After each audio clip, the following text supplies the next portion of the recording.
YouTube, how the duck you doing? Duckcombs here. What I got for you today is my updated Grey Talon build for Deadlock. This video comes after the October 10th patch, which changed Grey Talon quite significantly. That's enough about that. Now let's actually cover what the changes were from the October 10th patch and how they affect Grey Talon. Now the first three minor changes that was made to Grey Talon was that the arrow cycle time increased from 0.45 seconds to 0.55 seconds. Overall, the DPS was unchanged, but it still feels like a little while before you start getting that full damage. They fixed the Rain of Arrows alternate cast, causing you to hit the ground soon after casting, and they fixed the guided arrow gliding with nearby objects during the cast, which is great. Now these changes don't really seem major, but sadly this is going to change. The next three changes is a major factor into how you actually play Grey Talon now. First and foremost, Grey Talon's fire rate no longer scales with spirit power, so you can't be revving up like a jet engine. Grey Talon's base bullet damage now scales with spirit power at 0.1, and the guided owl 3-second grace period of a kill increased to 4 seconds.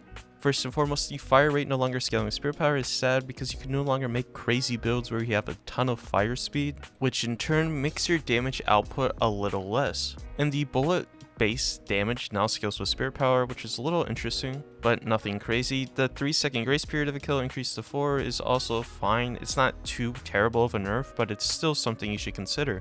Then they went ahead and fixed or changed the owl grace period, still requiring that he gets a kill rather than the target just dying. And sadly, the Grey Talon move speed no longer scales with spirit power, so you can't be moving around the map like an F1 car.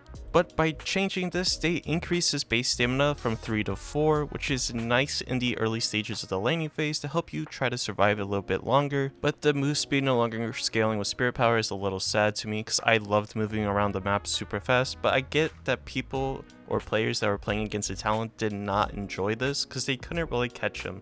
But what does this really mean for Grey Talon? Well, now you have to build him more hybrid than ever. His fire rate no longer scales with spirit power, and his movement speed no longer scales with spirit power. However, his base bullet damage now scales with spirit power, so you still have to build some spirit power. So now probably the more standard build is going to be you buying more weapon damage items while still putting some spirit items into it. Some of you may be asking, Duck, that's what I've been building and it doesn't really change me. But for some people that were solely focusing on these spirit damage builds, this does change you. Now I want to quickly run down the build that I have been using and why I think you should be using it. Now the build that I have concocted is titled Duck's Hybrid. It's public and published so you can use it for your own. Getting started with the early game, it's all in order. You want to start with Hollow Point Ward, as it's just a super strong early game laning item that can be beneficial to you and the person you're laning with, or even if you're solo. It gives you bullet damage, light melee damage, and heavy melee damage. It also gives your charge shot some damage as well.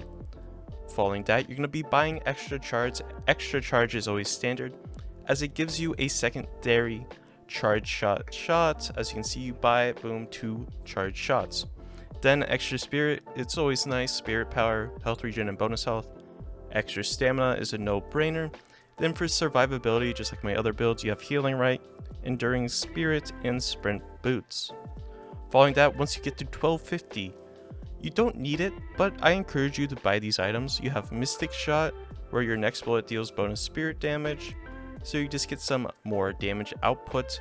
You have Enchanter's Barrier, which is always good, and Kinetic Dash, where your next dash jump does not cost an extra stamina and you gain fire rate. Kinetic Dash is good for various reasons. It can help you get out of sticky situations, and it just gives you a boost of damage when you perform a jump dash. Of course, here we go, buy it, roll, jump, and you see the Kinetic Dash props plus 20, 22, and 4. So it's always nice to have. Now, following that, we're going to be buying long range. Of course, if you don't remember, a few patches ago, they changed to where the spread of the shot is a little wider, so long range can help you tighten up your shot actually. Then of course, after buying long range, we go straight into sharpshooter to get that ammo and that bullet shield health, and of course you deal additional weapon damage when beyond a minimum distance. 15 meters is the minimum distance, and you get plus 70% weapon damage, which is amazing for Grey Talon. Then we're going into burst fire. So while you're continuously shooting, burst fire ramps up, and then of course you get the slide distance and bonus health as well.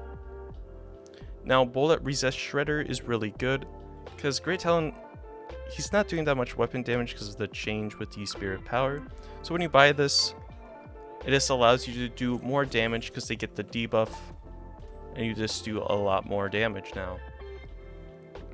Following that, of course, we have Superior Stamina. It's always a no-brainer buy, especially for Grey Talon, now that he has 4. And it's 3 extra stamina, so you get 7 now instead of the 6. Improves cooldown is always good. Reduces the cooldown of your abilities and items, it's a no-brainer. Then lastly, we're going into Swift Striker, because it's the minus 5% bullet resist. We want to build this last and get all the other items, so we're not sacrificing our HP early on. Then towards the late game, we're buying Lucky Shot for more ammo and your bonus damage and all of that jazz. Then we're going to Crippling Headshot, because Crippling Headshot is just an amazing item and super strong. The headshots reduce target's bullet and spirit resist, and it's just a no-brainer to have. Then we get Boundless Spirit, which is really good. We buy Boundless Spirit again because of the bullet changes to the spirit power. And again, you get the health regen, the weapon damage, and the sprint speed, which we lack now. And then for the very late game, or more situational, we have Siphon Bullets, Bullet Resist, and your bullets temporarily steal max HP. Unstoppable, if you're fighting characters that are stopping you, have Abrams, things like that. Frenzy is always good. While you are below 50% HP, you gain stat bonuses, fire rate, and bullet resist. Silencer is a no-brainer, especially with the rain of arrows. You get widespread silence. Metal Skin if you're fighting a haze or a wraith, something like that. Mystic Reverb can always be good. You can slap that on your 1 and make a more hybrid build. Then for situational, we have Debuff Reduce if you're playing against a Bebop or an Infernus. Then we have Reactive Barrier again. You could put this at the 1250s, but it's up to you if you want to buy this in lane or not. Return Fire is also a really great buy if you're fighting like a Vindicta, a Haze, Wraith, things like that. Veil Walker is also really good, so you get a little more sprint in the Invis. And that was my new updated build after the October 10th patch. Again, it's called Dux Hybrid. It's published, you can use it. Make sure to like it or favorite it, whatever you want to do with it.